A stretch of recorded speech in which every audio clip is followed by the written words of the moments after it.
విశాఖపట్నం జై union journalist association of YouTubers ఆధ్వర్యంలో విశాఖలో గాంధీ విగ్రహం వద్ద జర్నలిస్టుగా పనిచేస్తున్న యూట్యూబర్స్ కూడా సముచిత స్థానం కల్పించాలని కోరుతూ శాంతియుత నిరసన ర్యాలీ చేపట్టారు. ఈ సందర్భంగా వారు ఏమన్నారో వారి మాటల్లోనే విందాం.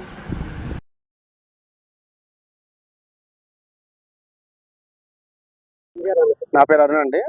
నేను జై యూనియన్లో ప్రెసిడెంట్గా అక్కడ వర్క్ చేస్తున్నాను. ఇప్పుడు మన యూట్యూబ్ తరఫున ఉన్న వాళ్ళందరికీ కూడా అక్రిడిటేషన్ విషయమై, నెక్స్ట్ మన ఇళ్ల స్థలాల విషయమై, ఇప్పుడు ఎలాగైతే మన శాటిలైట్ ఛానల్ వాళ్ళకి పేపర్ వాళ్ళకి ఎలాగైతే వర్తిస్తున్నాయో మనకు కూడా అలా వర్తించాలనే దాని మీద మేము ఒక ఉద్యమం నిర్వహించామండి. ఇప్పుడు దాని విషయంలో ఇప్పుడు తెలంగాణలో ఎలాగైతే వాళ్ళ యూట్యూబర్స్ అందరికీ కూడా ఎటువంటి ప్రతి కార్యక్రమంలోని ఆ ఇళ్ల స్థలాల విషయమై, అక్రిడిటేషన్ విషయమై, తర్వాత హాస్పిటల్ విషయంలోని, తర్వాత ఇన్సూరెన్స్ విషయంలో ఎలాగైతే ఇది కల్పించారో, మన విశాఖ జిల్లాలో ఉన్న 68 యూట్యూబర్స్ వాళ్ళందరూ కూడా ఇదే వర్తించేటట్టుగా చెయ్యాలని చంద్రబాబు నాయుడు గారిని, పవన్ కళ్యాణ్ గారిని వినయంగా కోరుకుంటున్నాం. జరిగేటువంటి ప్రతి విషయం క్షణాల్లో ప్రపంచవ్యాప్తంగా ప్రచారం చేస్తున్న దాంట్లో ముందడుగు ఉన్నటువంటిది సోషల్ మీడియా. ఈ సోషల్ మీడియాలో శరవేగంగా దూసుకుపోతున్నటువంటి యూట్యూబ్ ఛానల్లో ఉన్నటువంటి యూట్యూబ్ న్యూస్ ఛానల్ జర్నలిస్టులు చేస్తున్న కృషి అంతా కాదు. ఈ శ్రమను గుర్తించినటువంటి ఈ మధ్య కాలంలోనే మహారాష్ట్ర ప్రభుత్వం శాటిలైట్ పత్రిక న్యూస్ ఛానల్ జర్నలిస్టులు అనేది ఏ విధంగా అయితే గుర్తించిందో, అదేవిధంగా యూట్యూబ్ న్యూస్ ఛానల్ జర్నలిస్టులను కూడా గుర్తించి అనేక ప్రభుత్వ పథకాలను వర్తింపచేసే విధంగా జీవో ప్రకటించి అమలు చేయడం జరుగుతుంది. అదేవిధంగా ఈ మధ్యన తెలంగాణ ప్రభుత్వం కూడా ప్రభుత్వ అధికారులు కూడా యూట్యూబ్ న్యూస్ ఛానల్ జర్నలిస్టులను గుర్తిస్తున్నట్టుగా వారికి కూడా ఈ మధ్యకాలంలో మరింత జీవో ప్రకటించేందుకు సన్నద్ధం అవుతుంది. అదేవిధంగా ఆంధ్రప్రదేశ్లోని కూటమి ప్రభుత్వం ఏర్పాటు చేయడానికి మా యూట్యూబ్ జర్నలిస్టులందరూ చాలా కృషి చేయడం జరిగింది. అదే విషయాన్ని గౌరవ లోకేష్ గారు కూడా ప్రకటించడం జరిగింది. దీన్ని దృష్టిలో పెట్టుకొని ఆంధ్రప్రదేశ్లో ఉన్నటువంటి ప్రభుత్వ అధికారులు, ప్రజాప్రతినిధులు మా యూట్యూబ్ న్యూస్ ఛానల్ జర్నలిస్టులను కూడా గుర్తించి ప్రభుత్వ పథకాలను అందించే విధంగా సవినయంగా మా యూట్యూబ్ న్యూస్ ఛానల్ జర్నలిస్టుల అసోసియేషన్ తరఫున కోరుతున్నాం. ఏంటంటే మా యూట్యూబ్ న్యూస్ ఛానల్ జర్నలిస్టులకు ప్రత్యేకించి జీతాలంటూ ఏమి ఉండవు. కానీ ప్రభుత్వం వైపు కానీ ప్రజలకి సేవ చేయాలి అంటూ మా వంతుగా జర్నలిజంపై ఉన్నటువంటి మక్కువతో ఈ యూట్యూబ్ ఛానల్ జర్నలిస్టులుగా కొనసాగుతూ జరుగుతుంది. అందుకనే ప్రజలకి ఎటువంటి సమస్య వచ్చినా వెంటనే ప్రభుత్వానికి క్షణాల్లో పంపించేందుకు నిరంతరం ప్రతి క్షణం శ్రమించి కష్టపడుతూ న్యూస్ ఛానల్ని అందించడం జరుగుతుంది. ఇలాంటి నిస్వార్థ సేవలు అందిస్తున్నటువంటి నిజమైన జర్నలిస్టులకు, యూట్యూబ్ జర్నలిస్టులకు గుర్తించి ప్రభుత్వ పథకాలు అనగా రైల్వే పాస్లో కానీ, రాయితీలో కానీ, ఆర్టీసీ రాయితీలో కానీ, ప్రభుత్వ పథకాలు అనేటువంటి నిరుపేదలుగా ఉన్నటువంటి న్యూస్ ఛానల్ జర్నలిస్టులు అనేటువంటి వారికి భూములు ఇవ్వడం, లేదంటే ఇల్లులు ఇవ్వడం, అలాగే రేషన్ కార్డ్స్ సంబంధించి కానీ, ఇలాంటి మెడికల్ ఎలిమెంట్స్ కానీ, అదే ఇన్సూరెన్స్ కానీ, ఇలాంటి పథకాలన్నీ గుర్తించేందుకు తెలంగాణ ప్రభుత్వం ఏ విధంగా అయితే ముందుగా చొరవ చూపుతుందో, శరవేగంగా తగిన చర్యలు తీసుకునేందుకు ముందడుగు వేస్తుందో, అదేవిధంగా కూటమి ప్రభుత్వంలో ఉన్నటువంటి గౌరవనీయులైనటువంటి సుదీర్ఘమైనటువంటి ముందు చూపు కలిగినటువంటి చంద్రబాబు నాయుడు గారు, అలాగే విద్యా వ్యవస్థను మరింత బలోపేతంగా చేస్తున్నటువంటి లోకేష్ గారు, అదేవిధంగా మాటలతో ప్రజలందరినీ ఉత్తేజపరిచేటువంటి పవన్ కళ్యాణ్ గారు ఈ మా యూట్యూబ్ జర్నలిస్టులందరినీ గుర్తించి తగిన విధంగా మా అందరికీ అక్రిడిటేషన్లు ఇప్పించే విధంగా, ప్రభుత్వ పథకాలు అందించే విధంగా ఆలోచించి నిర్ణయం తీసుకుంటారని ఈ సవినయంగా యూట్యూబ్ జర్నలిస్ట్ అసోసియేషన్ తరఫున రాష్ట్ర అధ్యక్షులు యువిరావు కోరుతున్నాం. అదేవిధంగా జై సంఘం అసోసియేషన్ ఆఫ్ యూట్యూబర్స్ తరఫున లెటర్ హెడ్ పైన మేము మర్యాద పూర్వకంగా అతనికి విజ్ఞప్తి కూడా చేశాము.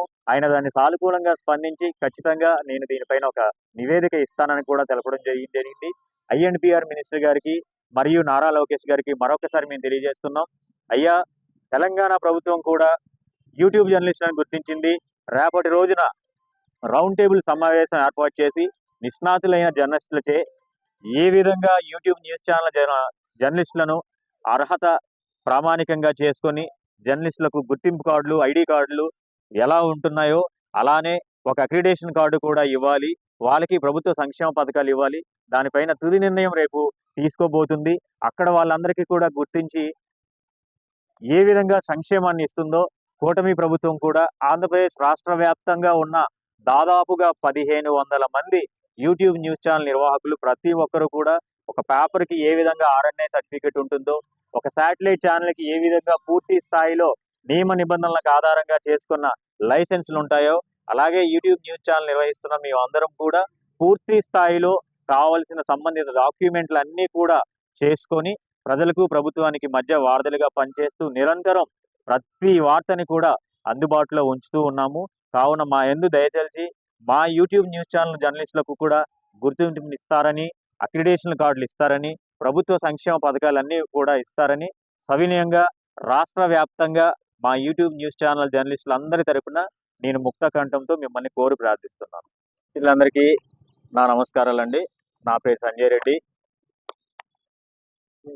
జర్నలిస్ట్ అసోసియేషన్ ఆఫ్ యూట్యూబర్లో ఎవరైతే న్యూస్ ఛానల్ రన్ చేస్తున్నారో వాళ్ళందరికీ రాష్ట్ర వ్యాప్తంగా రిజిస్ట్రేషన్ చేసుకున్న యూనియన్.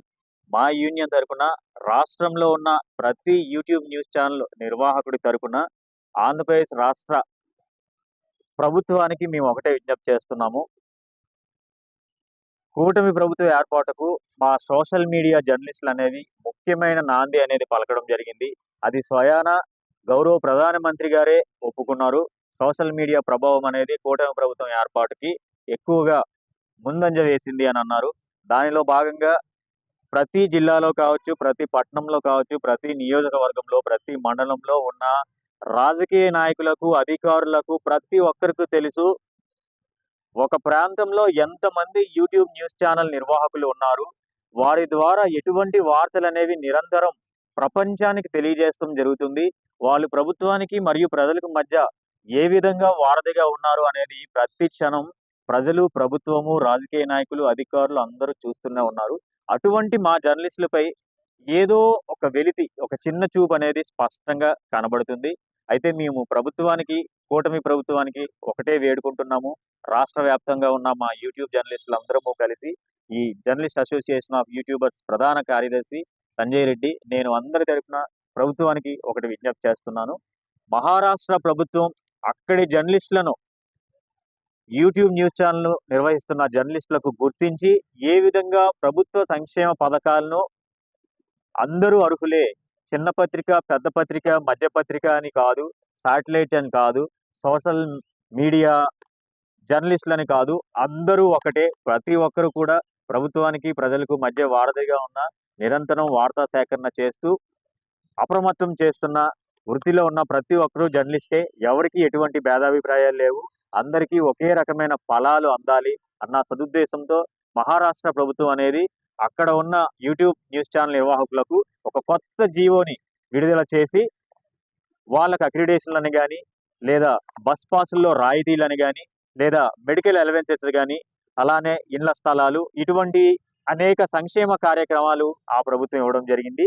దానిని ఆధారంగా చేసుకొని ఆ జీవోని ఇక్కడ మన కూటమి ప్రభుత్వం కూడా విడుదల చేయాలని, మమ్మల్ని ఆదుకోవాలని మేము సవినయంగా కోరుకుంటున్నాం. ఇది స్వయాన ప్రజాగలంలో గౌరవ మంత్రి నారా లోకేష్ గారు ప్రజాగలంలో పాదయాత్రలోనే యూట్యూబ్ న్యూస్ ఛానల్ నిర్వాహకులకు కూడా ఇస్తాము అని మీడియా తరపున చెప్పడం జరిగింది.